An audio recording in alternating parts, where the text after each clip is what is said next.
Side order has a lot of rewards, and because of that, it can be hard to keep track of everything you need to get. So in this video, I'll share every single thing you can get from the Side Order DLC, and I'll explain how to obtain them in chronological order. And disclaimer before we start, this video will contain spoilers for the entirety of Side Order, including the final boss and secret rewards. So if you don't want to be spoiled, then please click off now. But with that being said, let's get into it.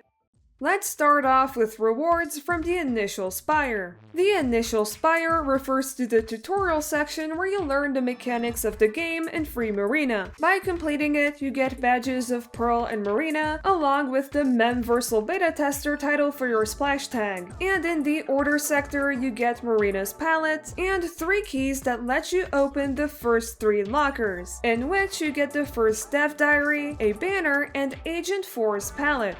After fully clearing the Spire for the first time, you unlock Cipher Siftings where you can buy gear, banners, and decorations. You also get the Risky Rewards hack where the amount of pearls you get at the end of a run is multiplied depending on how many hacks you have on. Along with that, you get more keys to open lockers, and from now on, the palettes will be completely randomized, with 1 palette for every weapon class. Also, the amount of keys you get are determined by how much of the Spire you cleared with a given weapon, with 3 keys maximum, 1 for clearing floors 10, 20, and 30. For rewards outside of the DLC, you unlock Inkopolis Square and a badge of Oct for clearing the Spire. You also get replicas of the gear Agent 8 wears, the Bait the Hook emote, and a replica of the weapon you used in your run. By the way, I haven't seen many people mention this yet, but you can actually play music from the Side Order soundtrack with the lobby jukebox. The way to get these rewards is pretty straightforward. Just beat the Spire once with any weapon and defeat the final boss.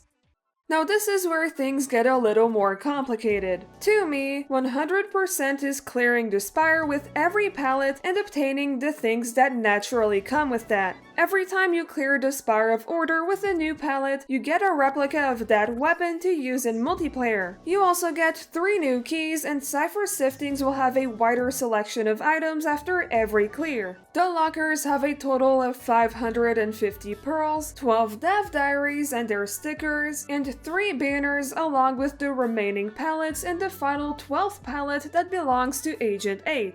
8's palette is a bit complicated. Basically, the number of hacks you have active will limit the amount of color chips you'll be able to get in the Spire. If you have 5 or more hacks, you will be limited to 6 color chips, and no hacks is the full 36 slots. But keep in mind, the Risky Rewards hack does not count towards this, so I very much recommend you keep it on because you will need those pearls later. This matters because the Octoshot can give you an exclusive badge. It's called Cleared the Spire of Order with the Low Hacks 8's palette, which means that you have to clear the Spire with 4 hacks or less, so 12 color chips minimum. Now since you opened all the lockers, this palette has no keys. Instead, you get 3 extra Dev Diaries that are actually letters that Oct sent to Marina. With that, you get the Reminiscent Mediator title and the Pearl Drone badge for completing all the palettes. Also, not enough people know about this, but check your Splatnet app when you reconfigure a new palette, because it has these free wallpapers for every weapon. So that's what I consider to be 100%. Clearing the Spire with every palette, opening every locker, and obtaining the badge from 8's palette.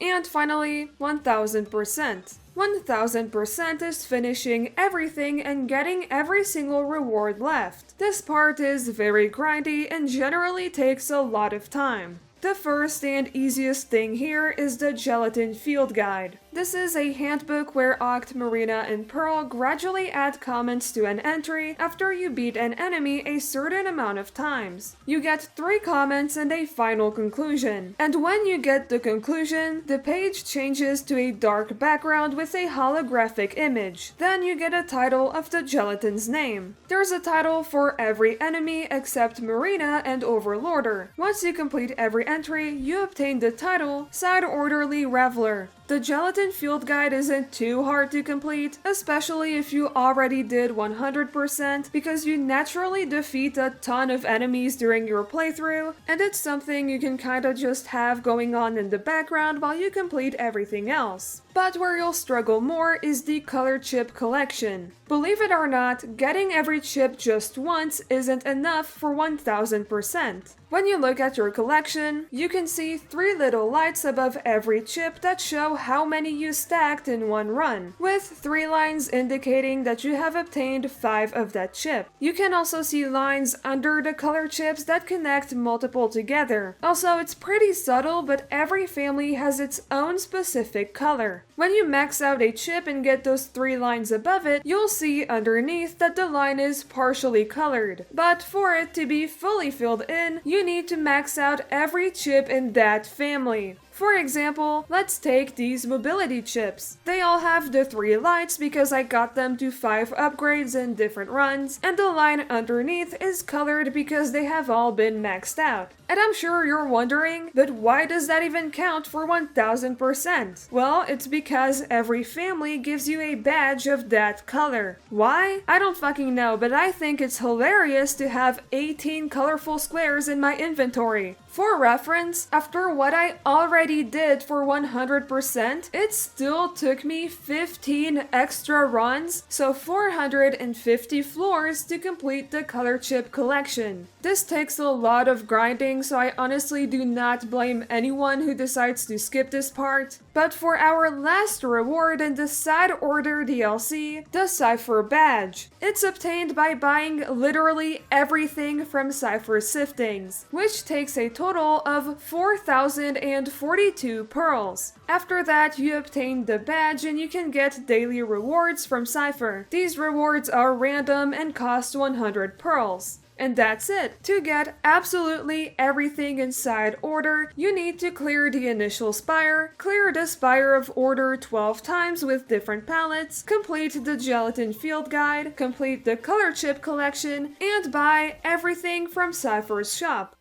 Side order gave us so many rewards that it was honestly hard to remember every single thing, but I think I covered all the important ones. By the way, in case you were wondering, I didn't mention hacks much because you surprisingly don't get anything from them. Anyway, I hope you enjoyed the video. Thank you so much for watching. Let me know in the comments how many of these rewards you've gotten so far. Don't forget to like and subscribe on your way out, and I hope you have a fantastic day. Bye!